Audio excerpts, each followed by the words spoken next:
All right, we back on the other episode of Any with Fatfunny. Today we got Obi Mostwvnted and MVP Negrito. Let's go, Negrito. You heard? Pronounce because I'm everybody gonna butcher it. Negrito. You heard? What?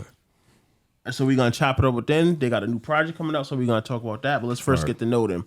All right. So how did you get your name? Because like I asked somebody when I was from Providence, what the fuck that mean? It's like you're a mixture or something. Yeah. So the all right. So the origin of the name, like the meaning of it, I guess, is some people say two different. They say, oh, that means love in Spanish, for Puerto Ricans, that means loves. But I think that's cat. But the way my great grandmother used it was my little nigga baby. That's how. That's what somebody told me. So when you talk about love or something, I'm like, wait. So now it was on some shit like that. So how I got my nickname was my great. Well, so that's my stage name, right? Negrito, right?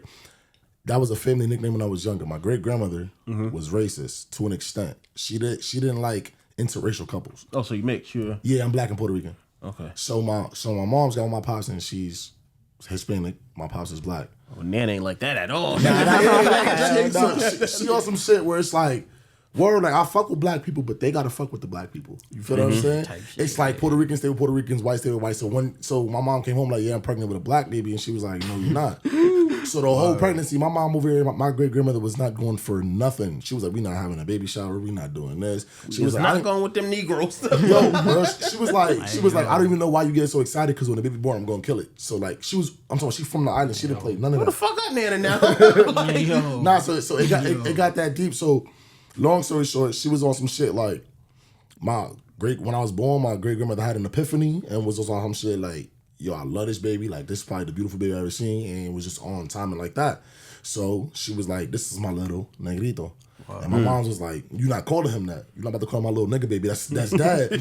And she was just like, y'all don't have to, but it's what I'm going to call him. Wow. So she was the only one that ever called me that. And then when I started making music, I started jacking. I was probably like 16, 15 at the time. And I'm like, yo, mamita, they jacking that shit. Like, that's my name now and shit. And then she was just like, yo, no matter how old you get, you'll always be my little Negrito. And that was the last thing she ever said to me. And she died an hour for my birthday. So at 15, so that for me, so like that's just, I got that shit tatted here. So it's like I got the clocks, everlasting time, and all that shit. So yeah, that's why like my stage name to me means more value than most people's stage names, at least to me. Right. I'm somebody nigga baby. I know that's right. Right. Hey, all right, so what about you, Obi Mostwvnted? Because I'm like Obi Mostwvnted, and the nigga name got to start with O. And I'm like, damn, Obi Mostwvnted. So nigga name, see, I thought it was Obadiah. Hey yo, some shit out the Bible. But I used to go by OB. I used to go by what's it called, OB 2.0. And then one day I was at a gas station with my mans. I was at the gas station with my mans. Like, yo, why don't you just call yourself Mostwvnted? Because at the time, like, I used to trap. I'm sure you feel me, but so yeah, I used to trap, and then like with all the females, like back then they didn't want me. Now I'm hot, so it was like one of them type of situations. So I mixed it. OB Mostwvnted. Yeah, because I took my braces off, I got a haircut, all the bitches. Type shit. Like I blew up. Or the mother though. That's a fact. All right, so what part? Yeah, I know you're from New York. You from New York too, or no? So where you from? I was born in Stanford, but I was raised in Bridgeport. Okay, what's the difference between Stanford and Bridgeport? I can't even give you that comparison. I've been in Bridgeport too long to really like speak on Stanford, so I can't even tell you. Oh, yeah. Stanford, they got money out there, so that's probably why you moved. Right. Shit got tight. That shit went bad. Bro, I was young. So I was just, all right, so you was born in the Bronx. What was it like growing up in the Bronx, and why did you come to Connecticut? I can't give you the real reason why I moved to Connecticut, but the Bronx is the Bronx. I mean, I think there's like a bad stigma on it. So why everybody call the Bronx dirty? Like what? Yo.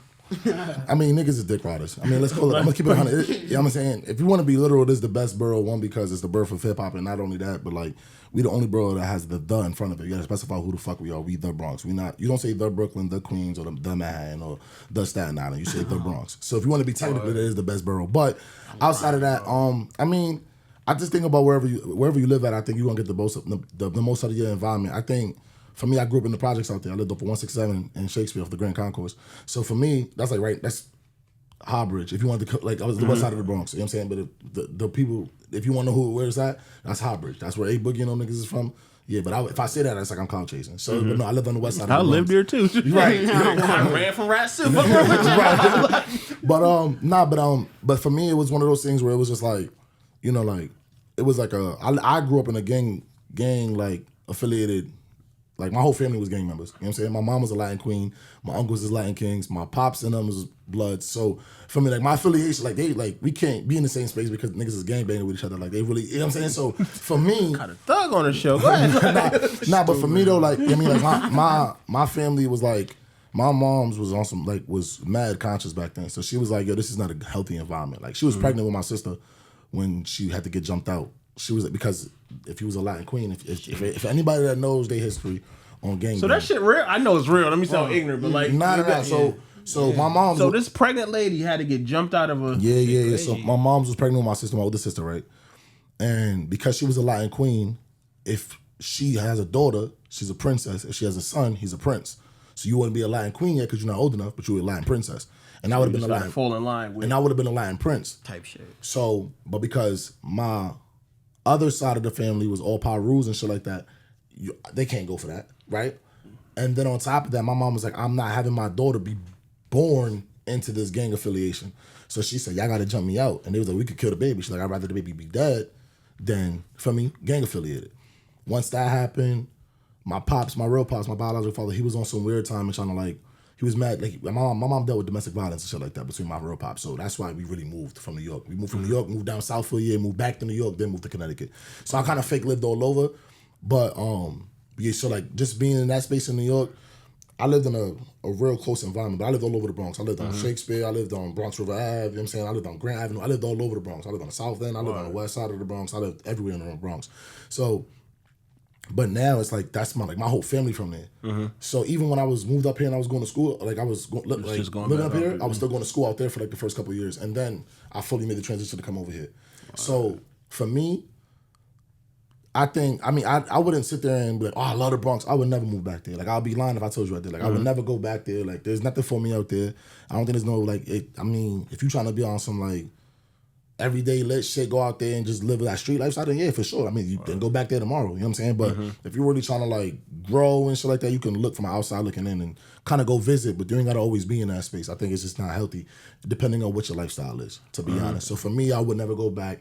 Do I miss the aesthetics to an extent? Yeah, because it was like certain things and the convenience of it. Lit. I feel like New York is just my lit. family's out there. Like some of my family hasn't left there ever. You know what I'm saying? I still got buzzing done out there that's, you know what I'm saying, that been there for years since they've been born. So for me, it's cool to like kind of go like a homecoming, go back home, but to be out there, like nah. So like I would like if you was to ask me, people think I'm from New Haven. Like anybody that asks me, oh, you from New Haven? Are you from Detroit? You from the island? Like they think I'm from there. You know kind of the same. You feel me? So like, but so in terms of Connecticut, I wouldn't be like I'm from this hood or this hood or this hood. You know what I'm saying? Even if you ask me, I wouldn't sit there and I don't even like jack that I'm from the Bronx because it's like for me, it's like I've been out there. I haven't been there in so long. I'm like it's corny. Foreigner. Like I don't even care no more. Like you know what I'm saying? Back when I was young, I guess it was like I gotta let you know, but nah, bro, I don't even care. Like it is what it is. Like I feel you, because I grew up in the projects here, but I moved nigga 20 like 15. I go out there. I don't know nobody out here. I can't say I'm from out here. Like you feel me? Like that's what I'm like. You know what I'm saying? I'm a colonizer if I go back out there. Reality, I don't know. You know what I'm saying? Like I haven't been out there enough. I'm not in the mix enough to sit there and jack that I'm out there. So for me, it's like you know what I mean. I don't even care what you know what I'm saying. What hood you want to classify me? I'm out here. I'm here. I'm just not sweet. Like you feel me? That's just what it is. Don't try me. Yeah, right. Like right. For real though. All right. So what's the difference between Connecticut and New York? The biggest difference? Like I know sometimes it's a cultural shock. If you don't come from like the Bronx and New Haven, it's like damn, it's a big difference. To be honest, this is contrary to what anybody says, bro. It's the exact same shit. Really? I'm gonna keep it 100 with you because it depends. If you go into the Bronx, all you did was just go to Bridgeport, New Haven, or Waterbury, or Hartford. That's all you just did. I'm gonna keep it 100. You went to Brooklyn, 45 minutes away. You drive fast. Brooklyn, you went to Hamden. Right. They got some hoods there, but you had them nice ones. You know what I'm saying? You can line it up and you can compare it however you want to compare it to, but there's gonna be some hoods. There's some beautiful areas in New York that niggas don't give credit to. Like, you know what I'm saying? Like, you can go to Times Square. People always crime square, yeah, but niggas go to Times Square and there's a lot of safe niggas out there. Like, you go out there and be very much safe. Like, you know what I'm saying? If that's the case, the ball drop wouldn't be happening there. Wouldn't be so much activity going on out there. You feel what I'm saying? So I think, but I would say in terms of like just the notable difference would be like convenience in terms of how accessible everything is. Connecticut has a lot of spots, like towns where things are spaced out. You go to like spots like Waterbury, you go to like the boonies and shit like that. To like we're all like the valley where it's like fucking a mile and a half just to get to the gas station. Go to the corner store. They don't got no corner stores. You see what I'm saying? Like so the accessibility in terms of the tight knit community that would be the biggest difference. But then again, if you go into a hood in New Haven or Bridgeport, you're gonna get the same exact effect. Right. So it really depends on where you're going to. So to me, I wouldn't say there's a huge difference. There's little ones with it's like, you know. All right, what about you? You real quiet. What was it like growing up in Bridgeport? Growing up in Bridgeport? Yeah. I ain't gonna lie, I was really out the way. Like me, I was never really involved in nothing. I was just outside making money. Like just on some trap shit. Like I was never really affiliated with nobody. I don't really be. So it's always to myself. That's just who I am, type shit. So I can't really like express how I was growing up in the poor. Like I was good. Like me and my parents always had me in the good spots. Like I'm sturdy, right? So I'm good. I just made they went through it. Nah, I word. through it. I'm straight. I was chilling. Word. All right, so how did y'all both start making music? You go first, bro. Real life emotions. I wasn't really the best at expressing myself when I was younger. Nobody used to hear me. Like I couldn't vent to nobody. So I just felt like music was my escape and my way to like express myself and have a way for people to hear me when they wasn't hearing me before, you feel me? But like in due time, like outside of the emotion stuff, I just got really good at it and figured out new keys, you feel me? I played the saxophone, the piano, so it runs in my family. Like music's just been in me. Now, yeah, I would say for me though, to kind of piggyback off what bro was saying, I think it started off as an expressive thing. Like I think it was one of those things where it's like being able to express yourself in a way, in a vulnerable state, right? Whether it was through your lyrics or playing the instrument or whatever. Like I play the electric bass and the drums, so I could speak from that standpoint too. I think, but for me personally, I think it was just it was one of those things where it was like you could sit there and really, you could really just be creative. I think it was a different, like, at least for me growing up, it wasn't a lot of things to do to be creative outside of playing sports and things like that. Like, what else? Like, I'm not a drawer. I can't draw. You know what I'm saying? Like, I wasn't that artistic in those aspects. So this was a way for me to be creative in a way where it meant, because back then, I started making music or started being interested in making music at a young age. So it wasn't popular. It wasn't a thing to make music. So for me, it was the creative aspect was like, this is dope because no one's trying to do this. Now it's a little bit saturated. So now everybody's kind of making music. So for me, it was just the creative aspect. I like that. Like, yeah, both said y'all play interest. Like, it's a difference from people that grew up playing interest and really was in this music shit to somebody that's trying to rap now. Like, you can tell this is not your past. You just think it's slick, but a nigga that know music, like, you can tell the difference. Like, so. No, yeah. So, like, yeah, like, I think that's the problem with music now today. Like, this is a scapegoat for people. Because if you look at anybody it's a that money grab, people think they can just get like if you talk to anybody that made music that's older, like any older rapper, you watch any interview. Like I was watching a shit with Gilly one time, and he was like, it was corny if you wanted to make music back in the day. Like it was considered corny. You trying to be a rapper, like that's corny. You know what I'm saying? Like it's like you have to be a ball player or a dope boy. Like that was it. So now, because it's so easy, like anybody could sit there and go plug in their microphone, record himself, and release it. Right. So because they had that free will to do it, right now it's like, I'm going to do it now. Oh, I'm going to do it. But I feel like after a while, you're going to notice a difference. Like, you can only fake it for so long. Yeah, like, and you don't know what you're doing. You got that one thing. There ain't no passion behind it, especially when things sound so repetitive. It's good to have your own sound. I think people should have their own sound. But I think when it becomes a sense where you're following trends or it becomes extremely repetitive and there's no identity in yourself, then guess what? Nobody going to care what you got to say. I don't want to hear that. You know what I'm saying? Right. I feel like, not that the shit, I don't know. I feel like that's the problem with Ice Spice now. People catching on like it's the same beat. Like it's the same thing. But the problem, not the problem. The difference with her is though, unfortunately, the thing with her is she's already established. So because that's the market that wants that, she can keep feeding that market. Nah, but people, I've been reading the comments. People tired of that shit now. It's like, give me something different. Keep feeding it to them. But prime example, right? Like back in the day when Young M.A came out with Ooh, she only made party songs. She could drop the song one time in the summertime and then she'll dip for like 3 years again, right? What the difference with that is they'll get tired of it. You do one thing different, they love that, and then you go right back to your sound because that's what they want, right? It's the same. It's the same thing. You listen to a Drake record or anybody else. Drake will go off and do his other shit, and he will go back to the essence. He'll give you the R&B and rapping in the same song, and we're gonna love it, and it's gonna be a staple because that's him. That's true. That's what we're looking for. Like, we want the old Drake back. Okay, we'll give it to you, and then he's like, "Oh, I'm gonna do this different shit. I'm gonna go do the Virgil album and just keep bringing different narratives to it." So you're right. All right. So who are some of y'all musical influences? Because, like, y'all both kind of, like, it's more of an artist than a rapper, so y'all kind of, like, influence R&B and hip-hop together. Yeah. So, like, who are some of y'all influences? I wouldn't say I have, like, influences. I guess I have influences. My influences would be J. Cole, that's my dog. Got him tatted. I'm a super J. Cole. I'm a J. Cole stan, if you will. How you feel like when he dropped out of the? At first, I thought he was wild pussy. I'm gonna keep it 100, but I can't say that now because that's his character. One, like that's who he is as a person. He's been at that his entire career. That's a fact. And on top of that, he said his piece. You feel what I'm saying? Like he still said his piece, and no one has yet to check him. Right. If you want to be 100, like no one said nothing. I just truly think that someone reached out to him. Again, I don't know. I'm not in this nigga camp, but I think someone reached out to him and said, "Yo, bro, this wasn't for you. I'm gonna keep it 100. Like this was for, you know what I'm saying? This was for." Oh boy, because he wasn't gonna do that. He wouldn't have that much animosity for Cole. Right.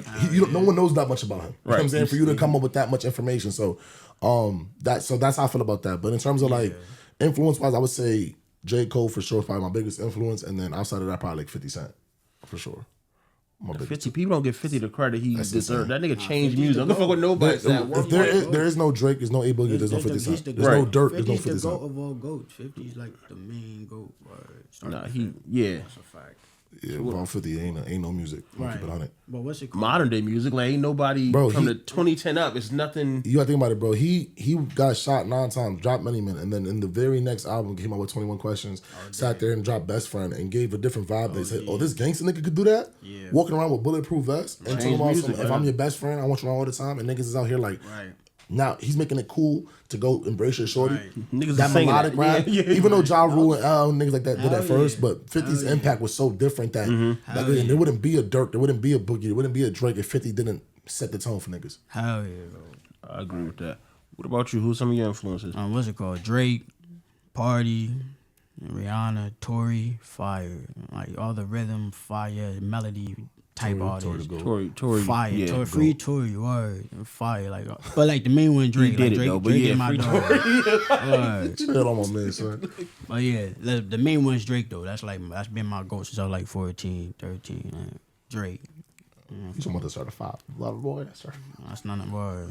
That was my inspiration. He made me get in the film. All right, so who are some people people compare y'all to? I don't know. Who do people compare like us to? Like, no, Yeah, like so me. who do you sound like? If they say, I don't know. Nah, they don't sound. They don't say I sound like nobody. I'm gonna be honest with you. I haven't heard like somebody say, "Hey, you sound like." I've never heard that, so I can't. Who you compare yourself to then? Me, the GOAT, Drake. Word. Like, I feel like since he's the greatest, I be trying Drake to. and Meek all day. Like so. Nah, yeah. Word. If you from the hood and you a trap nigga, you gonna say Meek, and if you a lover boy, you gonna say Drake. I mean, to me, I just feel like I ain't gonna sit there and say I'm anybody. Like I think I'm uncomparable. Like I don't think nobody sounds like me. I sound like anybody else. Like I said, do I have influences that influence my music? Of course, right? But I wouldn't sit there and say I sound like such and such, because then again, I feel like I'm limiting myself to that person. Like I can only be as good as Meek or as good as Drake or whomever. Put in the label. A bar. Yeah, like I'm like you know what I'm saying, like if the goal of the song is to push a pen and we gonna really bring the lyrics out, word, then cool. I'll get them my bag, you know what I'm saying? But if you want to sit there and be melodic, you want to make a dancehall song, you want to make some vibey shit, I'm gonna get in that bag too. So that's why I can't a lot of artists can't do that. So if I had to that's why I can't say I'm comparable to this person or that person, because I would know who to sit there and say. For me at least. All right, so if I would have asked y'all who are y'all big three right now in music that's killing it right now, who's y'all big three? For me, you gotta give me more context. It's a little vague, so we talking about just artists, rappers, singers, what genre? Musically, damn, you're right, that is vague. Let me try to word it better. All right, so your big three as far as how successful they are, what they're doing, and legacy. That's doing everything right and they're on the right path and all that. This might sound vague. Cash Corbin number 1 on my list. I ain't gonna lie. He got the new wave right now. I'm gonna keep it a stack. He got the new wave. He has the new wave. Like he created. Like, everybody's jacking that right now. Bro, how many tracks he got? But it don't matter. He do have mad tracks though. He do have mad tracks. But Cash Corbin, everybody's riding the wave right now. Nah, I mean don't get me wrong. He's wavy. I'm not hating on the nigga, but to me, at least to his I'm not saying this is my 3 though. This is my that's true. You feel me? I don't care that much. You're right. You feel me? So Cash Corbin, 4 Bats. He's going. I see people riding his wave too. fire. 4 batches are hard, bro. I don't think you answer the question, bro. But I definitely. Well, again, this is my. This is him. Just let him go. my fault. I sided with this nigga. That's my fault. Yeah, bro. And number 3, shoot, I don't even got a 3 right now. I ain't gonna lie. I'm gonna just rock with them 2. Right now, Drake, but I mean that's like he the good. Come on now, everybody know Drake. Like, you feel me? That's not even a. You feel me? It's Drake. Word. But yeah, I'm gonna just stick with them 2 though. Word. What about you? I feel like you got a detail that you want to say. Nah. I'm gonna keep the answer short because I guess I would say if I had to say 3 artists right now, I would say Taylor Swift, right? Just musically, going off of just the question, not my person, like who I would listen to anything like that. I would say Taylor Swift. What is it about Taylor Swift? That shit aggravates me, but bro. I probably heard maybe 3 songs by her in my entire I life. heard it at Target. I never real shit, or like on an ad, like on a commercial. I would say Taylor Swift. If you're talking about like, who got success and longevity and success and all of that glorified shit, I would say The Weeknd as number 2, and then for the 3rd, I'd probably say. We gonna go crazy. I would probably say Beyonce, to be honest. Right now, that's not my personal 3, but I think I just think right now in terms of who got the most motion and all, I think them 3 right now. But again, if we're talking about from like a cultured hood perspective or like what we personally listen to, then I understand why he said those answers. But based on the question, I would say those 3: Taylor Swift, The Weeknd, and Beyonce. All right. So, what's your thoughts on hip hop right now? Shit cool. In my opinion, shit cool. Like that Drake and Kendrick shit kind of like set shit back in motion. I ain't gonna lie. I was about to say, I feel like it was needed. She was hell funny. yeah. That's what I'm saying. Like they shifted that meeting. Like, all right, shit's all right now. I ain't gonna lie. I think it was.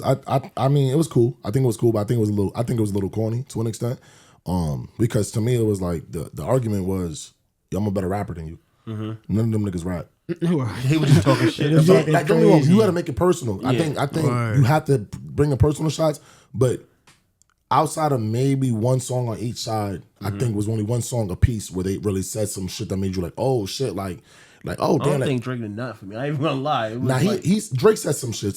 I think Taylor Made was fire, bro. Taylor Made was cool, but again, there was no bars in there. You know what I'm saying? Like for me though, I just like how he was poking the bed, like like you feel me, like come outside, like don't get me wrong. Drake was making songs. Fire. He just wanted to hit. He wanted to prove that I'm gonna kill you on the chart. I think Drake fucked himself up and dropped Push-Ups too early because Push-Ups would have been a smash if that would have been lined up with Not Like Us. It would have had the same effect that Not Like Us did, but because that's a fact. But because no one expected Kendrick to go that lane, and because that was his last one, it shook the world because Drake went in there with the mentality like I'm going to out rap you. Yeah.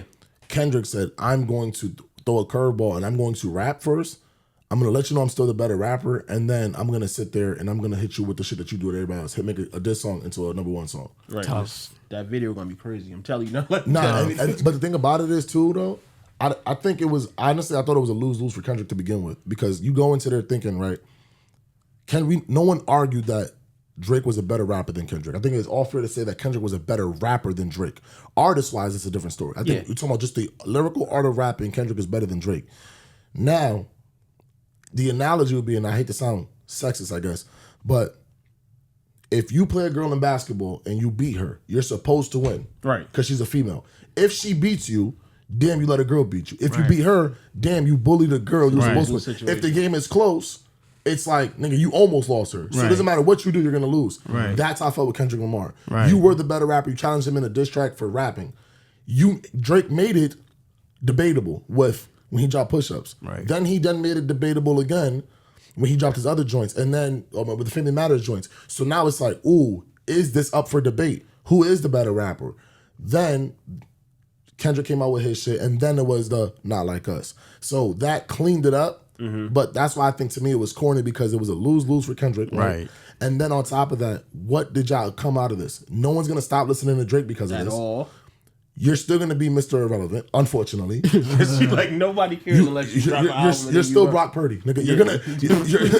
You're good on a great team with great stats. Yeah, that's it. Right. You're not going we're not going to look at you and give you your flowers until you're gone. That's just what bro. It's sad, and I don't even hate Kendrick. I'm neutral in this. I'm not pro Drake. I'm not pro Kendrick. I don't care. Right. But I just think for that aspect, it was one of those things where it was just like, nigga, like why? Like this was just a real. Y'all niggas gotta go do one of them Jake Paul shits, get in the ring and duke it out. Because y'all niggas is mad corny. Right. So that's how I look at it. But I think, like I said, I think it was good for hip hop. I think it was one of those things where you could sit there and really, it sparked a flame. Then you see Breezy and Quavo, and you start to see Ice Spice and Lotto. You start to see a lot of that. Nicki and that shit was cool.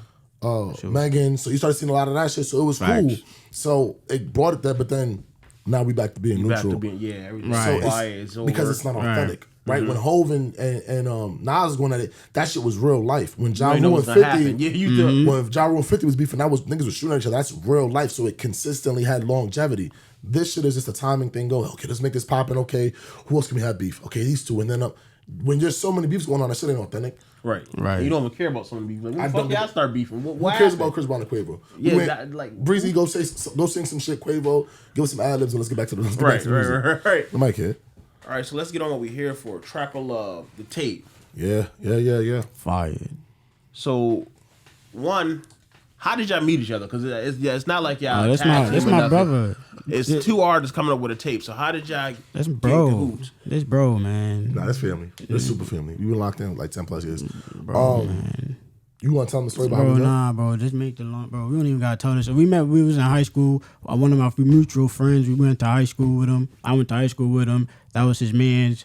He introduced me to him, and since then we just been cool. Yeah, my dog. All right, so how did y'all get to making Trapper Love? Like, how did y'all come up with the idea? I mean, so, like, I'm gonna say this for the record: we are not a collab group. We're not like the rapping Boys to Men. Like that's not what this is. Because I think that like people are like every time we do an interview, we're doing it together because we're pushing a brand, we pushing. You know what I'm saying? So I don't want people to think that we're a group, right? One, not that we can't be. It's just no. That's not what it is. Yeah.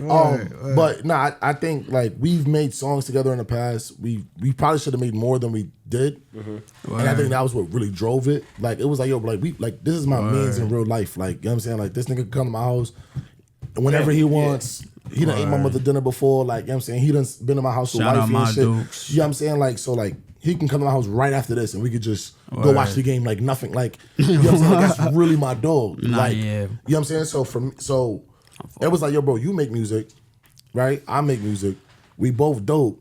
We don't got enough songs together. We had one song together prior to this. Facts. Like prior to this project, and it was insane because we always talked about making music, but we never did it. Facts. So it was he was just like, when it started off, and you'll hear it when the project drops. The intro is more or less the conversation we really had in real life prior to making it. So we had a little skit prior to the first in the intro before the first song drops. Yeah. Essentially what it is, it was like, yo, I was on social media for about a year and a half. I went on a social media blackout. I was on some shit like, this shit's gonna kind of getting corny. And I wasn't dropping nothing. I wasn't really pushing no music. So I was like, listen, I'm just gonna get off it for a minute. And he called me randomly one day, or we was chilling one day. He was like, yo, bro, like when you gonna make music again? Like, nigga, like, you know what I'm saying? I'm like, and I was like, why you trying to collab on something? He was like, well, we could do a little tape. And I said, I mean, we could do that. I remember that combo. That's crazy. So we could, and then we pretty much reenacted that for the intro of the project, and that's how we became to do that. So it was just two that's crazy brothers that really, really love making music, and I know he takes the craft just as serious as I do. So it's not like we could just do a song and be cool. We can really lock in and do a project and make it dope. Yeah, facts. So MVOP presents Trapper Love for me. It's just like we both telling our stories, literally Trapper Love, on both sides of the field. Like I said, the way this came about is super fire, and I'm super happy that I got the chance to collab with bro, because like you said, it was a long time coming. Right. And everything you hear on this tape, no exaggeration, is fire. Like me and bro really I ain't gonna lie, it's ass with the project. It's gonna be fire. And I don't even like talking like this because I just hate to be like that dude, but this is probably gonna be the collab project of the year. Now you gotta respectfully promote yourself. What anybody a lot of people like, nah, this like I'm not gonna hold y'all like fire. In terms of authentic sound, new vibes, fire. Like it ain't, you can't predict what's about to happen next on the project. The different variations of trap and love. We're giving you 4 trap songs. We're giving you 4 love, R&B, hip hop, melodic songs. All that. The vibes is ridiculous. It's so ridiculous. And I'm excited. You know what I'm saying? I'm excited. It's gonna be something for the books for sure. Right. For sure. So how long would it take you to record a project? start to finish? From every shit. We spent probably like 6 months before we even started recording. Right. So this you right. Just in the basement. It's gonna be more vibes. No, yeah. So like I said, this is my man's. Like he came to my house every Friday. Facts. For like 6 months straight. Facts. And we did nothing but go through beat selection. Right. Work with different producers. Right. I'm talking about like this is the first time that I've actually sat down and wrote with somebody. Facts. Song for song. Facts. Like there's not one song that was made that wasn't written with each other. Facts. Maybe for the exception of the song, because we got one song where it's a single each, so it's just me on one song and him on one song, separate. None of us is collabing on it. Mm-hmm. I think for the exception of those two songs are the only songs that we didn't write together. Yeah. And when I tell you, every song was like, I'm hearing what you're saying. Okay, so now I can sit there and you know what I'm saying? Like we damn near had to bring the notebook and pen back out just to sit there and really get into that vibe because it was. Nah, that's not gonna work. Okay, I see what cadence you're doing. That's not. Oh, you're bringing it up an octave on that on this one. Okay, so then on the third verse, we got it. Like we're talking like that for 6 months before we even get to the studio record. Everything was on paper, written down, and trying to make sure that was copacetic. Because when we got in there, we've never worked with each other in that capacity because we're creators. So how he creates is different from how I create. So I can't step on his toes or try to collab with him on something without understanding how he creates music first. So I'm gonna be there for the process. That's how I viewed it. I'm gonna be there for the process so that when the time comes, I can sit there and say, "Oh, okay, I see why you wrote it that way. I see why you did it because you was gonna manipulate the auto tune this way." Okay, right. Instead of sending over a verse and it's like that shit don't go on a song. I hate when I hear a feature. I'm like, what the fuck was you talking about? like, you know what I'm saying? And that's because a lot of artists don't know how to sit there and collab with other artists. They don't know how to make music, so they just go off of whatever was trendy. That's not what this song called for. You can't be doing that, right? So it all got to make sense. So for me, I think the process probably I would say. I don't want to say a year because it wasn't that long. Because the recording process was like super quick. It probably took us like maybe 2 months to record. So in terms of like start to finish, probably like 8 months. But again, that's because of my dog. You know what I'm saying? So like, for like I've listened to. I'm a fan of his music. Like like he was on my Spotify top 5 artists. Like real life. Like I had to send the screenshots. I'm like in terms of the people I listen to. I don't listen to a lot of mainstream artists like unless I'm a real fan of you. You know what I'm saying? Because I don't like corny, repetitive shit. I like a lot of underground shit. Do I still listen to the a couple joints, of course, but for me it was like having understanding for him as an artist separate from being his people's. I think was what made the project the way it is. Yeah, I can't wait for y'all to hear it. June 14th. June 14th. It's gonna be one of those. I'm trying to tell you. Tough. It's gonna be. Yeah. So how many songs on the project? Like, what's the breakdown? I know you got some R&B, some rap. 8 tracks. Yeah, 8. 8 tracks. So we got 4 trap and we got 4 R&B. Yeah. So we try to structure it trap, love, trap, love, trap, love. We try to go in that format. But then when we heard it, was like, but that song sound good. It sounds like facts. we should do 2 love back to back. So how many songs y'all record all together instead of the 8? I know because you 8 on the tape, but like how many did we create, or was it only 8? No, it was just those 8. Oh, okay. Yeah, it was just a lot of times people make mad songs. Oh, nah, it was just those 8. Yeah, it was just those 8. But we plan on doing a deluxe though. Yeah, we plan on doing a deluxe because we just still in that creative spirit, and we just feel like me personally, I don't know how this is. I'm not spoken to. I think we still left something on the table. I think there was some work to be done. I'm gonna keep it honest. I think this could be potentially one of those.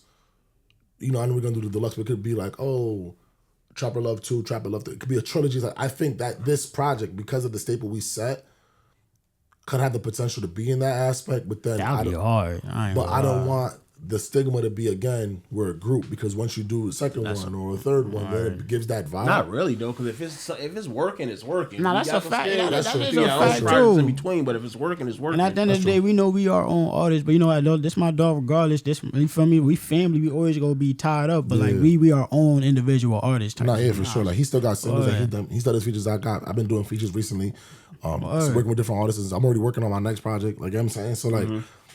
But again, like because there's so because even we didn't even get into like the rapping bag, and that's something that me and him like really take seriously too. Like we kind of kept this project more because we're dropping it June 14th. It's a lot of vibes on it. Summer song, so you know what I'm saying. There's some joints that's gonna trickle over into the wintertime, so it can still have its longevity and carry over. But a lot this is some shit you roll the windows down, you throw that motherfucking stereo on the max, and let's get to it. Like I truly think this is a no skip. I'm gonna keep it 100. Like even with the love songs, there's no skips. Fire. They're all because they're still trap love. It's like it's not R&B freaking Tank. You know what I mean? It's also like nah, like I can still bang this going to the club. Like you feel me? So I think. I guess I'm excited, man. I can talk about it all day with Trap Love. I'm gonna keep it right. So what you think? I know they all good, but what's y'all standout tracks? Like people gonna really your favorite one?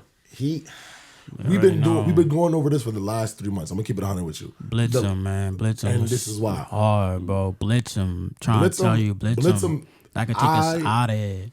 Wow. I don't see Blitz'em the way he does because he really, really fucks with my verse on Blitz'em.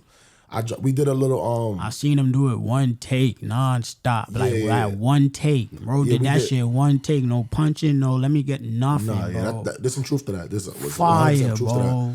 But we did it on a what's that platform called? Pastor Aux with Liquor Heads. We did it with them, and that was the first time. That was the only song that's ever got like out on the project. And the response was like, I had niggas call me. One of my youngin' Chris, shout out to Chris. He was like, bro, who the fuck told you to black like that? So, one of my mothers. So hearing the responses from that is like, just wait till you hear the project though. Cause like if y'all thought I blacked on Blitz'em, cause me personally, and I'm gonna be forever biased. It's gonna be strictly for the ladies part 2, strictly to the ladies. Yeah, we did the first part and on it just as a single, and then when we did this one, it was one of those things where it's like the fact that this is a part 2 to a song that we spent 13 hours recording the first time and. Feel me? We performed that shit at R&B Wednesdays and turned that shit out. Like that was a real. So for me, when I hear strictly to the ladies, it's like, yo, this is that motherfucking one. Why? You see what I'm saying? So for me, it's like that's my favorite joint, but Blitz'em is definitely is the close second. Like, like Robin to the Batman for real. It'd be like that. The one you be like, nah, I don't fuck with it. Everybody else fuck with you. Be like, oh shit, that's the hit. That's the hit. Oh, yeah, put the money up. Put the money up. Thanks. Nah, real shit though. Nah, yeah. Facts. All right, so what y'all want people to take away from this album? Like, once I listen to it, like, what do you want me to say about the album? What would y'all aiming for? That's a great question. I have two. I have two. I want people to walk away from this project saying, I now have 2 new favorite artists. That's what I want people to walk away with. Fuck what the song they like. I want them to walk away and say, I am now a fan of these 2 niggas' music. Mm-hmm. That's what I want them, because I'm for the longevity. We talked about it a little prior when I first got here. I'm not looking for the temporary love. I want the longevity. I want people to take with this project like, nah, this shit is dope. Like, this shit is raw. So I want people to be like, yo, these 2 niggas, like, I'm a fan. Like, I can't wait to hear these niggas' music. I can't wait to go to their catalog and see what they have out already and just... I would go to a show if they do a show. Type shit. That shit don't translate all the time. I'm gonna be real. It don't. That's what I want. I want people to walk away from this saying, like, this was so different and authentic, but it's still... vibey to what's going on now that I'm a fan. That's what I want. You know what I want? I ain't gonna lie. Me personally, I want a record deal. Off that shit in there, I want a record deal. Nah, I want to get signed. I ain't gonna lie. Only because that's been a personal goal of mine since I was a kid, and a lot of niggas told me I can't. So I get that, but like with the knowledge you got now, do you really need to be signed? Not really. But for me, it's just a personal. I'm gonna make sure I'm not gonna sign no bullshit. But like, it's just the fact that it's just for me. That me personally. I'm conflicted between both, honestly, because I'm the type of person that lives off of the motto "good dope sells itself." So if I get signed to a label tomorrow, I don't give a fuck if whatever they offer, it would be a 1 project deal. That's all I need. That's smart. Let me get my face out there. All I need, I swear to God on it, is that I'm gonna give these niggas the best shit they ever heard and be like, I'm gonna holla at y'all. Word. Right. Because I already got the motion now. That was like me being independent. So, but now, if I was to say the independent route, I would definitely collab with like a management team. Because there's a lot of nuances and a lot of, obviously, capital aspect and that comes into it, and just connections that I don't have the access to. Right. So, yes, and that's a huge misconception that these up-and-coming artists think, like, I'm independent, bro. 95% of anybody that's independent works with a management team, and that management team is some money behind them somewhere. And that management team is the one that's reaching out to connections. A management team is a step down from a label. You just don't have as much restrictions. You get a higher split. That's all it is. So if your label split was 80-20, your management split maybe 60-40 you, right? Or 70-30 you. but they're still gonna eat theirs. That's why people say I'm independent. You still have a split though. That's why you see anytime somebody gets signed, they up in this independent artist got a new, but they're co-signed to this, or they're this and this. They have to read the footnotes. They be like, because they're there. There's somebody funding it, so a management could be like, yo, you know what? You're super dope. We know this is gonna pop off. We know exactly who to push this to. We're gonna fund everything. Just give us our 40% on the back end until you pay us off, and then give us 40 after that. Okay, it's not wrong with that either. People got it so fucked up. Like it's nothing wrong with partnerships. Like just but don't fuck yourself. But like, you can partner with somebody. Y'all both can still. Now don't get me wrong. Now if you got a situation where a big label reaches out to you, and you got a lot of motion, you got some shit already set up. You can leverage that though. You can. Yeah, that's the thing though. That's what I tell people. You have to bring something to the table that they're not offering. So if you come in here, for example, right? If you have a videographer already, you got your own photographer.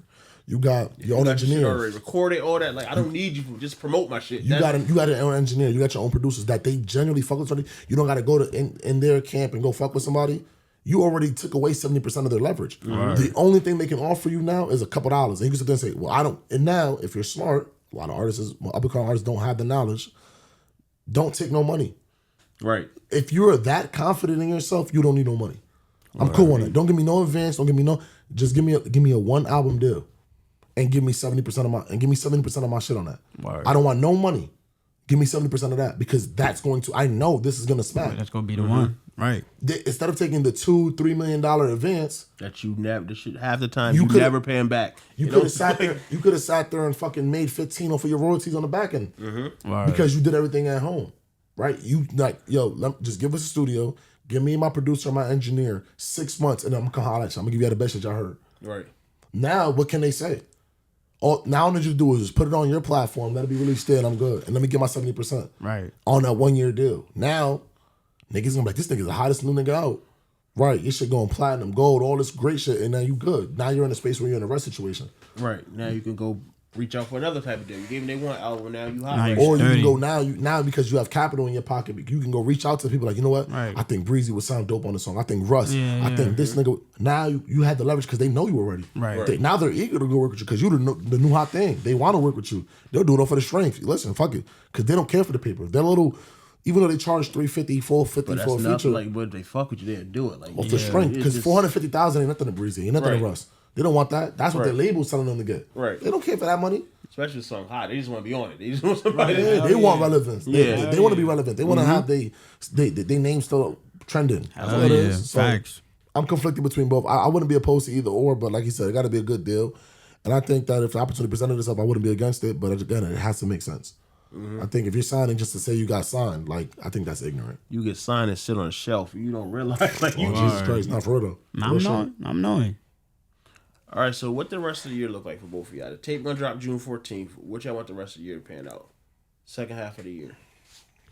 I don't want to spill the beans on so much of what we got planned on the back end, but just pretty much promoting the project. I think just really just pushing. I think a lot of artists don't give their projects enough time to don't promote it right. I be like, bro, you need a rollout plan. Like, what are we doing? Yeah. If the music good, how are people gonna hear it? Yeah, and like I said, like again, I said on this platform, bro, I reached out to you to get up here. You know what I'm saying? A lot of people too prideful and you know what I mean. It's a fact. Bro, I don't care. I'm in everybody DMs trying to sit there and get on the platform, bro.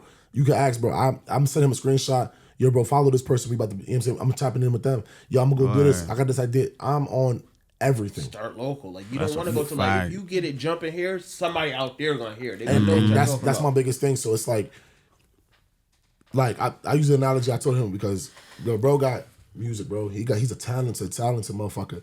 His biggest problem was he just kept feeding niggas and I told him he was wasting songs. For example, right?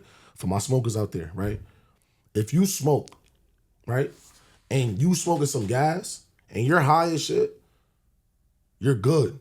If someone gives you another blunt of some gas, you're not gonna tell if this is good or not because you're already high as shit. Mm-hmm. You can't get, it seems like you may get higher, but you're not. Getting higher. At the end of the day, so now you use the same analogy for music. If this song is so fire, but you only let 5 niggas listen to it and then try to preach to 5 niggas, they already off that one. Let the masses hear that. You know what I'm saying? Let push that song so everybody and their mother could be high on OB. Yeah. Right? And then let that high rock because it's gas. They're not gonna be high for 10 minutes. They're gonna be high for a couple hours. Right. They're gonna be on high music for a couple months. Then when it starts to die down, and they're like, damn, now you give them another blunt. Another song. That's telling everybody how fire this. Like telling other people to. So yeah. Because, and again, smoker's analogy.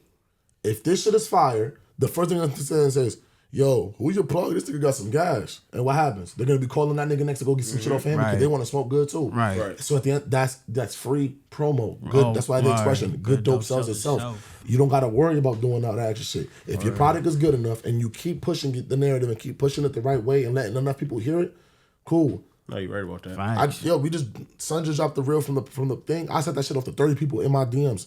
Yo, go watch the new reel. Right. Right. Got to. You got to promote yourself. I'm not prideful. Yes, do I have people that support me that would do it off for the shrink 1,000? But guess what? Instagram not letting you see it. Guess what? I'll make sure you will. Yeah, time to send that shit right. Anybody gonna get it. Right. Where this podcast, I'm gonna fuck if that nigga got 10 followers. I'm in there. Yo, you got a platform I can talk on? Cool. Right. Me and bro gonna do a collab project. We love to reach out. Right. You know what I'm saying? And it's not just to reach out. I'm reaching out to platforms that I generally fuck with. I told you that off the rip. I said, yo, bro, I love your platform. I know what you got going on is raw. So appreciate it, yeah. I want to be on it. I want to sit there and speak my truth and, be a little comical behind it. Why not? Right. You know what I'm saying? That's how I look at it. For me, that's how it should be. You right, like you were saying earlier. Niggas think they better than people don't want. Like, bro, what? Like, you not gonna get nowhere like that. They want the notoriety. They want to sit there and see shit. people that got 10K, 5K. Bro, it's like, how we gonna get there if we not supporting son that's in the backyard? That don't even make sense to me. Right. Son down the block and you're not even trying to go holler at him, but then you want to sit there and go reach out, dick ride this nigga that he got 1,000 DMs for niggas. He ain't worried about you. He not worried about you at all. He don't care about you. He want to sit here and just go shop. He want to take your little breach, your little $300-$400, whatever, and get the fuck up out of here. He don't care. He ain't about to sit there and put the time in, but you know what? Yo, Brian, really, I like the way this came out. Let me make sure I edit this a little differently. Let me make sure I go change the lighting on this. It's a machine. They gonna get your money. They ain't gonna forget about you. You see him down the line. Oh, who you? Like that's it. Until the next nigga come by and want to sit there and go throw some money up on his shit too, bro. And this is what it boils down to. So for me, again, I respect all platforms. I respect anybody in their hustle and grind. But I feel like artists, if I could give a message to them, my message to them is like, yo, bro, just live your truths and really just sit there and push, you know what I'm saying? Really work towards. Don't just do this for a trend. If this is a trending thing for you, don't expect big results. But if you out here really trying to work and trying to put that money in and trying to put that pain in, bro, then you going to get where you need to get to, but you got to sit there and really want to do it. You got to humble yourself. You know what I mean? We all in the same tier. I don't give a fuck if you got 10K followers, 12K. Nigga, me and you live on the same block. We in the same hood, in the same situation. Your music got 10,000 views on it. Cool. My shit got 5. Guess what? You ain't signed yet. I ain't signed yet. You still working at Stop and Shop. Right. What the fuck is we talking about? Fuck out of here. Shop right ass niggas. All right, so Trap of Love coming out June 14th. Make sure you tell everybody where they can find you at. Yo, follow me on IG, MVOP_Negrito. You know what I'm saying? That's on my platform. TikTok, same shit, MVOP.Negrito. June 14th, Trap of Love, MVOP, Trap of Love. Let's get right. Or OB Most Wanted on all platforms, Twitter, Instagram, Snapchat, whatever, all that. Snapchat. whatever y'all use, man. V, it's a V, not an A, or Most Wanted with a V, not an A, yeah. All right, I appreciate y'all for coming out. Nothing, bro. Appreciate you. Nah, that's love, though. Appreciate you, my God. Facts. Appreciate you, bro.